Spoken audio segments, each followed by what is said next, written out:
Assalomu alaykum aziz tomoshabinlar. Bugun juda muhim mavzuni ko'rib chiqamiz. Prezident tomonidan e'lon qilingan yangi to'lovlar, jumladan ilk yil 1 million so'mgacha bo'lgan yordam puli va yo'qligi uchun cashback masalasi. Bu ma'lumot har bir oilaga, ayniqsa daromadi cheklangan, farzandli, avtomobildan ish uchun foydalanadigan yoki kundalik xarajatlari oshib ketayotgan fuqarolarga bevosita taalluqli. Men bugun sizga oddiy tilda tushuntirib beraman.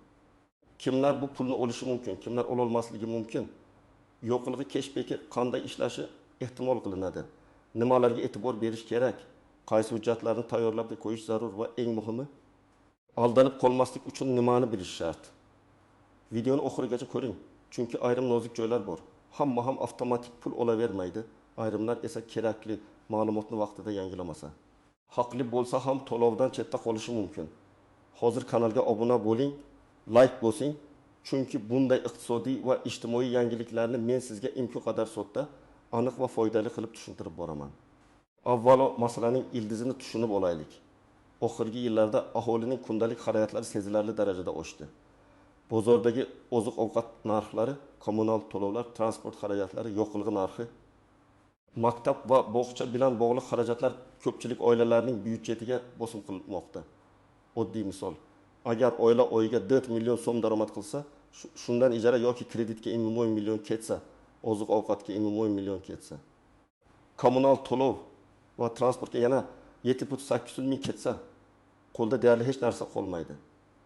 Bunday vaziyatda 500 ming so'm ham, 20 million so'm ham, ayniqsa 21 million so'mgacha bo'lgan yordam ham katta yangilik bo'lishi mumkin. Oldin ijtimoiy yordamlar asosan mahalla orqali, ijtimoiy himoya yagona reyestri orqali yoki aloqa toifadagi fuqarolar uchun berilar edi. Masalan, kam ta'minlangan oilalar, bolalar nafaqasi, moddiy yordam. Nogironligi bo'lgan shaxslar pensiya yoki nafaqa, o'quvchisini yo'qotgan oilalar alohida to'lovlar olishi mumkin edi. Lekin muammo shundaki, hamma ham bu tizimdan to'liq xabardor emas edi. Kimdir ariza topshirishni bilmasdi. Kimdir hujjatlar to'liq emas edi. Kimdir daromadi rasmiy ko'rinib, lekin real hayotda xarajatlari juda katta bo'lgani uchun yordamdan chetda qolardi. Endi yangilik shundan iboratki, davlat aholining aniq ehtiyojlarini yanada manzilli qo'llab-quvvatlashga o'tmoqda. Ya'ni pul hammaga bir xil tarqatilmaydi, balki ehtiyoj, toifa, daromad, oilaviy holat, transport xarajatlari va boshqa mezonlarga qarab ajratilishi mumkin. 21 million so'm miqdoridagi to'lov ham shunchaki hamma borib oladigan pul emas, balki ma'lum shartlarga bog'liq bo'lishi ehtimoli yuqori. Yo'qligi cashback ham xuddi shunday. Bu avtomobili bor har bir odamga cheksiz pul qaytariladi degani emas. Bu ko'proq ayrim toifadagi fuqarolarning yo'qligi xarajatini qisman qoplash yoki rag'batlantirish mexanizmi bo'lishi mumkin. Men bu joyda juda muhim ogohlantirish beraman. Ijtimoiy tarmoqlarda hamma 2 million oladi. Pasport rasmini yuboring, pul tushiramiz. Kartangiz raqamini va SMS kodini ayting degan firibgarliklar ko'payadi. Hech qachon SMS kodini, bank kartangizning to'liq ma'lumotlarini, ilova parolini hech kimga bermang. Rasmiy to'lovlar faqat davlat portallari, banklar, mahalla yoki tegishli idoralar orqali amalga oshiriladi. Asosiy qism bit nimani bilish kerak. Kim xavotir olish kerak? Kim esa shoshilmasligi mumkin? Endi eng muhim savolga o'tamiz. 20 million so'm kimlarga berilishi mumkin? Bunday to'lovlar odatda bir nechta guruhga qaratiladi. Birinchi guruh kam ta'minlangan oilalar. Agar oilaning rasmiy daromadi past bo'lsa, oilada voyaga yetmagan farzandlar bo'lsa, ota yoki ona ish topishda qiynalayotgan bo'lsa, bunday oila birinchi navbatda e'tiborga olinadi. Ikkinchi guruh ijtimoiy himoyaga muhtoj shaxslar. Masalan, nogironligi bo'lgan fuqarolar, yolg'iz keksalar, o'quvchisini yo'qotgan oilalar. Uchinchi guruh yashash xarajatlari keskin oshgan yoki ma'lum sabab bilan qo'shimcha yordamga muhtoj bo'lgan oilalar. To'rtinchi guruh yo'qligi xarajatiga bog'liq kasb egalari yoki ma'lum toifadagi transport foydalanuvchilari. Agar cashback aynan ular uchun mo'ljallangan bo'lsa, keling birinchi real hayotiy misolni olaylik. Toshkent viloyatida yashaydigan oilani tasavvur qilamiz. Ota kunlik ishda ishlaydi. Oyiga o'rtacha 2 million so'm topadi. Ona uyda 2 nafar bola maktabda o'qiydi. Oila ijarada turadi. Oyiga 22 million so'm ijara to'laydi. Kommunal to'lovlar 300 ming, oziq-ovqat 29 million, maktab xarajatlari 300 ming, 400 ming. Daromad xarajatga yetmaydi. Agar bunday oila ijtimoiy himoya yagona reyestrida kam ta'minlangan deb topilgan bo'lsa, yoki mahalla orqali ehtiyojmand sifatida ro'yxatga olingan bo'lsa, 5 million so'mlik bir martalik yordam yoki shunga yaqin ko'mak ularga juda kerak bo'ladi.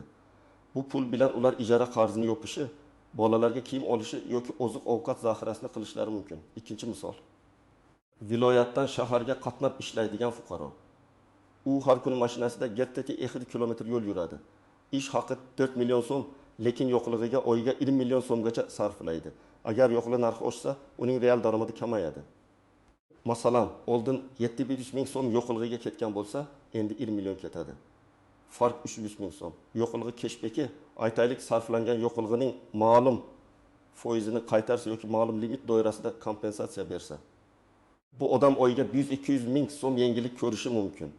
Bu bir qarashda kichik puldek tuyuladi, lekin yiliga 22,4 million so'm degani. Bu esa avtomobil sug'urtasi, texnik xizmat yoki farzand xarajatlariga yetadi. Uchinchi misol. Taksida ishlaydigan haydovchi. U kuniga 1,5 ming so'm sof daromad qilaman deb o'ylaydi. Lekin yo'qilg'i avtomobil yuvish, mo'y almashtirish, ehtiyot qismlar, jarima xavfi, platforma komissiyasi kabi xarajatlarni ayirganda qo'lida ancha kam qoladi.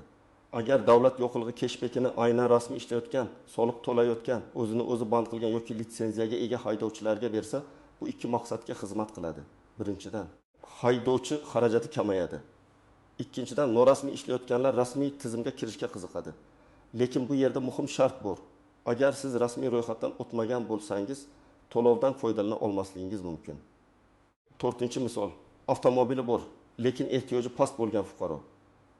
Masalan, odamning yaxshi daromadi bor, oyiga 15-20 million so'm topadi, mashinasidan asosan shaxsiy qulaylik uchun foydalanadi. Bunday odam yo'qilg'i narxi oshganini sezadi.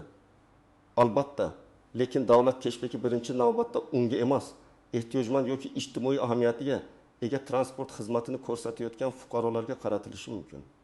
Shuning uchun menda mashina bor, demak menga ham pul berilishi kerak degan yondashuv to'g'ri bo'lmasligi mumkin. Kim xavotir olish kerak? Birinchidan, hujjatlar tartibda bo'lmaganlar. Masalan, yashash joyi boshqa hududda, amalda boshqa joyda yashaydi, lekin ro'yxatdan o'tmagan. Ikkinchidan, bank kartasi bloklangan, nomida qarzdorlik yoki ijro hujjatlari bo'lganlar. Uchinchidan, oilaviy tarkibi davlat bazalarida noto'g'ri ko'rsatilganlar. Masalan, farzand tug'ilgan, lekin hujjat tizimida ko'rinmayapti. Nikoh ajrashgan, lekin bazada yangilanmagan. Kimdir vafot etgan, lekin ma'lumot to'liq o'zgarmagan. To'rtinchidan, daromadi norasmiy bo'lganlar. Davlat ko'pincha rasmiy ma'lumotga qaraydi. Agar siz haqiqatda qiynalayotgan bo'lsangiz, lekin tizimda siz haqingizda yetarli ma'lumot bo'lmasa, yordam olish qiyinlashadi. Kim shoshilmasligi mumkin? Agar siz doimiy ravishda ijtimoiy nafaqa olayotgan bo'lsangiz, ma'lumotlaringiz to'g'ri bo'lsa, bank kartangiz ishlayotgan bo'lsa, mahalla sizning holatingizdan xabardor bo'lsa, siz vahimaga tushmang. Lekin baribir tekshirib qo'yish zarar qilmaydi. Chunki ba'zan to'lovlar avtomatik tushadi, ba'zan esa ariza yoki tasdiqlash talab qilinadi. Endi eng ko'p xato qilinadigan joylarni tushuntiraman. Birinchi nozik jihat. 5 million so'm degani hamma aynan 2,5 million oladi degani emas. Bu maksimal miqdor bo'lishi mumkin. Kimdir 300 ming olishi, kimdir 500 ming, kimdir 2 million, kimdir 2,5 million olishi mumkin. Miqdor oiladagi odamlar soni, daromad, ijtimoiy holat, hudud, mavjud imtiyozlar va boshqa mezonlarga bog'liq bo'ladi. Shuning uchun qo'shningiz 1 million olib, siz 700 ming olsangiz, bu avtomatik adolatsizlik degani emas. Tizim sizning holatingizni boshqacha baholagan bo'lishi mumkin. Ikkinchi nozik jihat. Bir martalik to'lov bilan doimiy nafaqani adashtirmang. Ba'zi to'lovlar faqat bir marta beriladi. Masalan, narxlar o'sishi davrida kompensatsiya sifatida. Ba'zilar esa oyma-oy davom etadi. Agar siz bir marta 2,5 million olgan bo'lsangiz, keyingi oy ham albatta tushadi deb reja qilib yubormang. Oilaviy byudjetni tuzayotganda buni favqulodda yordam sifatida qabul qilish kerak, doimiy daromad sifatida emas.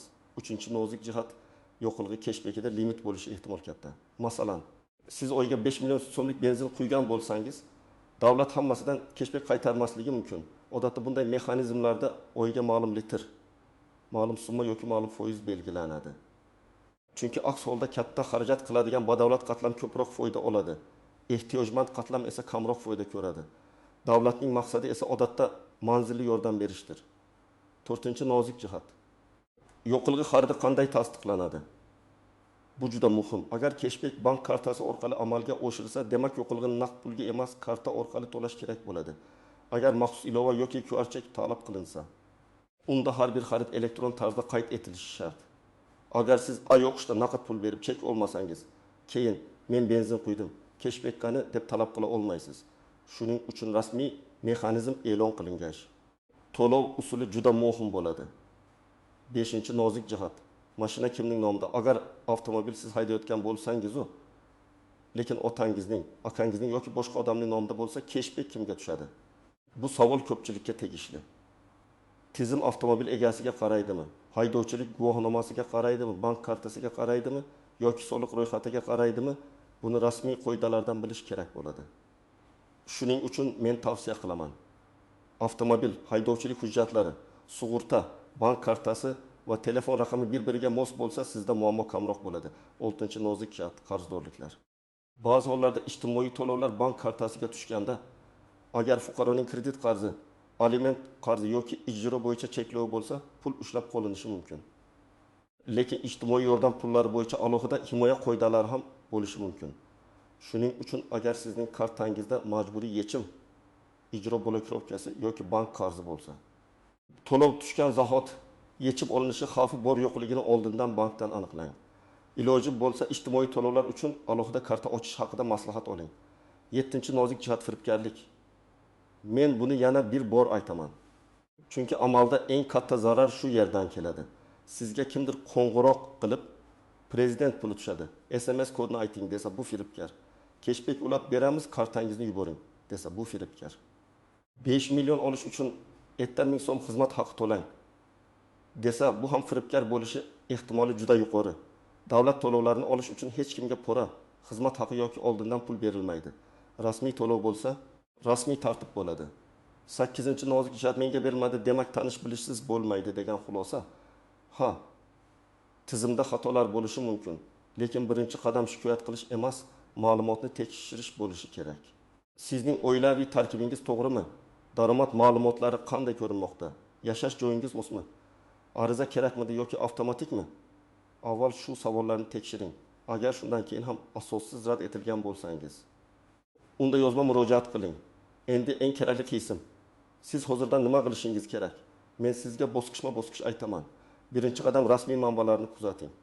Prezident qarori, hukumat qarori, vazirlik yoki agentlik izohi chiqqan bo'lsa, aynan o'sha matnga tayaning. Telegramdagi noma'lum kanallar, bir tanishim aytdi degan xabarlar, skrinshotlar va montaj qilingan videolarga ishonmang. Rasmiy manbalar, Prezident, Uz, Gov.uz, Adliya vazirligi kanallari, Ijtimoiy himoya milliy agentligi, Soliq qo'mitasi, banklarning rasmiy sahifalari va yagona interaktiv davlat xizmatlari portali bo'lishi mumkin. Ikkinchi qadam, MyBotkov. Uz yoki tegishli davlat xizmatlari orqali shaxsiy ma'lumotlaringizni tekshiring. Pasport yoki ID karta ma'lumotlari to'g'rimi? Telefon raqamingiz sizning nomingizdami? Yashash manzilingiz yangilanganmi? Oilaviy holatingiz to'g'rimi? Farzandlaringiz haqidagi ma'lumotlar bazada bormi? Shularni aniqlang. Agar internetdan foydalana olmasangiz, davlat xizmatlari markaziga boring. U yerda sizga qaysi ma'lumotlar yangilanishi kerakligini tushuntirishadi. 3-qadam. Mahalla bilan aloqani to'g'ri yo'lga qo'ying. Agar siz haqiqatan ham ehtiyojmand oilaga mansub bo'lsangiz, mahalla sizning real holatingizdan xabardor bo'lishi kerak. Lekin bu kimnidir iltimos qilish degani emas. Siz rasmiy ariza bilan murojaat qilasiz, oilaviy daromad, xarajat, nogironlik holati, farzandlar soni, ijara shartnomasi bo'lsa ijara, davolanish xarajatlari bo'lsa tibbiy hujjatlar bilan holatingizni tushuntirasiz. Iloji boricha hammasini og'zaki emas, yozma tarzda qiling. 4-qadam, hujjatlarni tayyorlab qo'ying. Sizga quyidagilar kerak bo'lishi mumkin: ID karta yoki pasport, yashir raqami, nikoh guvohnomasi yoki ajrashganlik hujjati, farzandlarning tug'ilganlik guvohnomasi, nogironlik to'g'risidagi ma'lumotnoma, bo'g'ichisini yo'qotganlik hujjati, daromad to'g'risidagi ma'lumot, ishsizlik holatini tasdiqlovchi hujjat, ijara shartnomasi, bank karta rekvizitlari. Yo'qilg'i cashbacki bo'yicha esa haydovchilik guvohnomasi, avtomobil texnik pasporti, sug'urta polisi, o'zini o'zi band qilganlik yoki rasmiy faoliyat hujjati kerak bo'lishi mumkin. 5-qadam, bank kartangizni tartibga keltiring. Karta faolmi? Muddati tugamaganmi? Telefon raqamiga ulanganmi? SMS xabarnoma ishlaydimi? Ilovaga kira olasizmi? Shularni tekshiring. Agar kartangiz yo'q bo'lsa, ishonchli bankdan o'z nomingizga kart oching. Boshqa odamning kartasiga ijtimoiy to'lov tushishini kutmang. Ko'p hollarda to'lov faqat arizachining o'z nomidagi kartaga o'tkaziladi. 6-qadam, yo'qilg'i xarajatlarini rasmiylashtirishga odatlaning. Agar cashback karta orqali bo'lsa, yo'qilg'ini karta bilan to'lang. Agar chekaraki bo'lsa, chekni oling.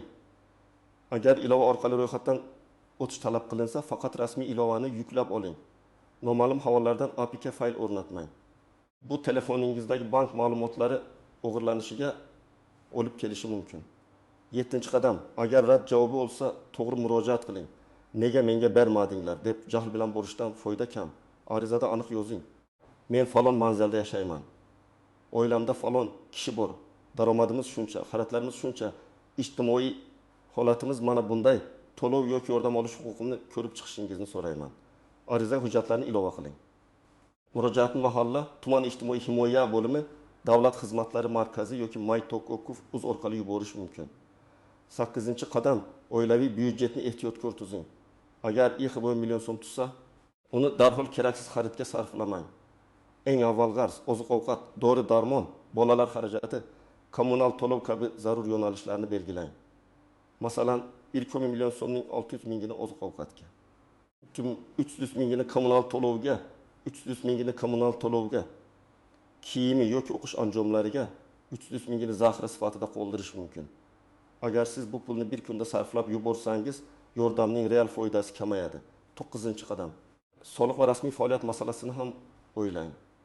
Ayniqsa taksi, yetkazib berish, ustachilik, savdo, xizmat ko'rsatish bilan shug'ullanadiganlar uchun bu muhim. Kelajakdagi cashback, subsidiya yoki imtiyozlarning ko'pi rasmiy faoliyatga bog'lanishi mumkin. Agar siz o'zi band qilgan sifatida ro'yxatdan o'tsangiz, ko'p hollarda bu murakkab emas, lekin sizning tizimda ko'rinadigan qiladi. Tizimda ko'rinish esa keyingi yordam va imtiyozlarda muhim rol o'ynaydi. 10-qadam, har bir xabarni tekshirib keyin ulashing. Sizga kelgan xabarni qarindoshlarga yuborishdan oldin o'ylang. Agar xabar rasmiy manbaga havola bermasa, unda karta so'ralsa, SMS kod so'ralsa, shoshiling, faqat bugun deyilsa, bu shubhali. Siz yaxshi niyat bilan yuborgan xabar boshqalarni firibgarlarga duchor qilishi mumkin. Yana bir muhim masala. Agar siz qishloqda yashasangiz va internetdan foydalanish qiyin bo'lsa, bunday yangiliklarda chetda qolmang. Mahalla idorasiga boring, davlat xizmatlari markaziga boring, bank filialidan so'rang. Lekin har doim menga yozma javob bering deyishga odatlaning. Og'zaki gap bugun bor, ertaga yo'q. Yozma javob esa keyin murojaat qilishda asos bo'ladi. Agar siz pensioner bo'lsangiz, sizga alohida e'tibor kerak. Pensiya kartangiz ishlayaptimi? Pasportingiz muddati o'tmaganmi? Bank ilovasidan foydalanishni bilasizmi? Farzandlaringiz yoki ishonchli yaqinlaringiz yordamida tekshirtirib qo'ying. Lekin kartangizni hech kimga to'liq topshirib qo'ymang. PIN kodni aytmang. Yordam kerak bo'lsa, bankning o'zida yoki davlat xizmatlari markazida yordam so'rang. Agar siz yosh oilasiz, farzandingiz yaqinda tug'ilgan bo'lsa, tug'ilganlik haqidagi ma'lumotlar tizimga kiritilganini tekshiring. Chunki bolalar soni ijtimoiy yordam mezonlarida juda muhim. Agar farzandingiz bor, lekin tizimda ko'rinmasa, oila daromadi jon boshiga noto'g'ri hisoblanishi mumkin. Masalan, 4 million so'm daromad 2 kishiga bo'linsa, boshqa natija. 4 kishiga bo'linsa mutlaqo boshqa natija beradi. Agar siz ijarada yashasangiz, ijara shartnomasini rasmiylashtirishdan qo'rqmang. Ko'pchilik ijara shartnomasi qilsam soliq chiqadi, egasi rozi bo'lmaydi deb yuradi. Lekin rasmiy ijara sizning real xarajatingizni ko'rsatadi.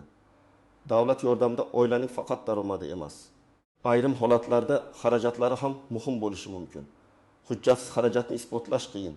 Yoqilg'i cashbacki bo'yicha yana bir maslahat, avtomobilingiz hujjatlarida muammo bo'lsa, uni hozirdan to'g'rilang.